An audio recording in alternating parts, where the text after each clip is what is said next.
engravidou de mim quando eu tinha uns 15 anos, né? Mas aí, por decorrências, meu pai e minha mãe acabaram se separando, porque eles eram muito novos, assim.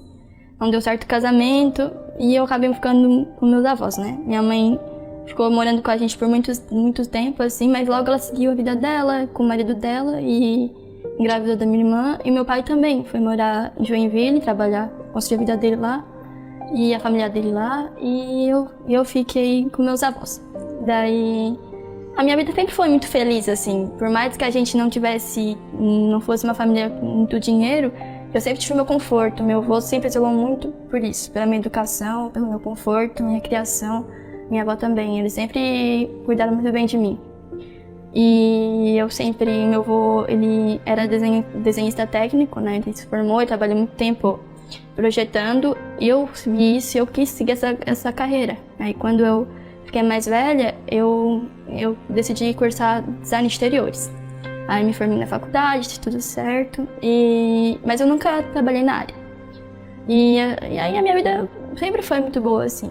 Daí, só que os problemas começaram a aparecer depois que eu fiquei mais velha. Em 2020, né, com a pandemia, meu avô pegou Covid, né, pegou a doença, ele tinha problemas pulmonares, e aí em questão de pouco tempo assim, ele foi pra UTI, foi internado, não conseguiu combater a doença, né? Ele foi feito todos os procedimentos, mas ele, por ter asma, não conseguiu vencer.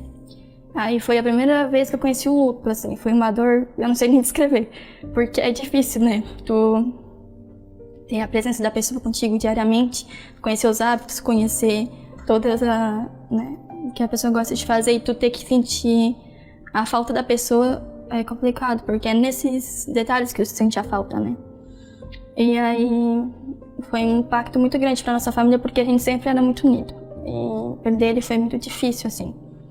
E quando a gente estava começando a vencer, superar um pouco isso, a mãe descobriu câncer, né?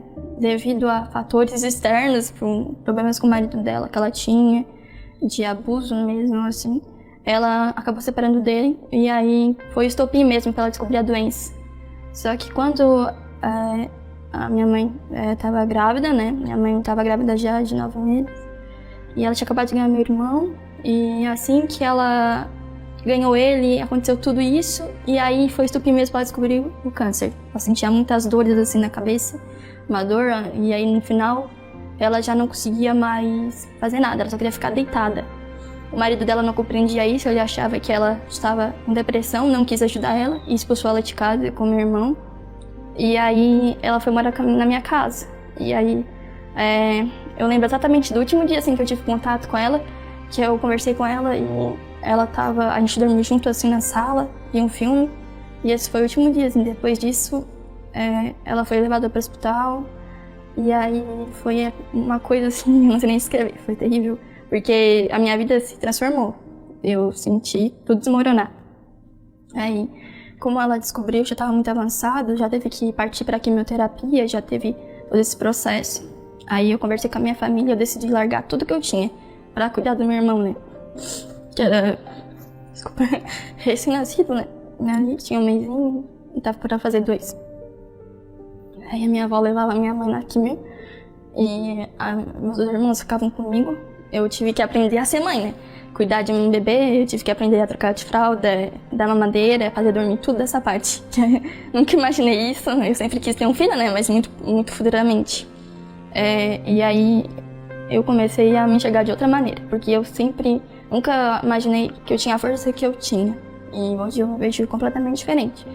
Aí eu descobri o que é ser mulher mesmo, de onde eu não imaginava, assim.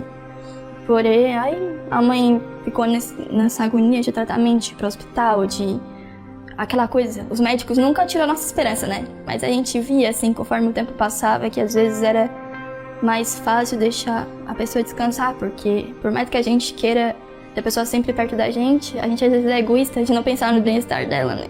Hoje eu vejo que às vezes essa foi a melhor coisa que podia ter acontecido com ela, porque ela estava sofrendo muito.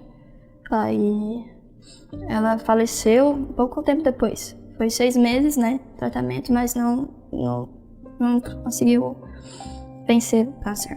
E aí Hoje a gente tá nessa fase de superar, né?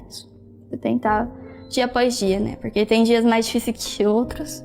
E uma coisa que me mantém forte na minha vida são meus irmãos. Eles que são meu sabe, me mantém forte. Que eu, por mais que eu esteja triste, eu olho pra eles e penso assim, não, eu tenho que seguir a minha vida por causa deles. Eu quero poder fazer o máximo que eu posso pra ter um futuro bom pra eles. E é isso. Eu tô tentando superar, né? E assim vai. Cada dia que eu acordo e posso agradecer a Deus pela vida que eu tenho. É uma alegria, porque às vezes a gente pensa que a gente põe um objetivo na nossa vida. E eu só vou ser feliz se eu tivesse carro, eu só vou ser feliz se eu tivesse a casa, se eu tivesse emprego. E a vida é muito mais que isso, né? E às vezes só o fato de tu né, alcançar teus pequenos objetivos diários já é uma força a mais. Então, a mensagem que eu quero deixar para as mulheres, principalmente, é que a gente é muito forte. A gente não imagina a força que tem. E quando acontece, nos piores momentos, tu vai ver que tu é forte, entende? Tu sempre vai vencer. E assim, e não pensar, né? Os problemas a gente não são maiores nem menores que os outros, né? Cada um tem a sua barra para enfrentar. E é assim que a gente segue. A gente tem que ter força, né? Tá? Assim. Obrigada.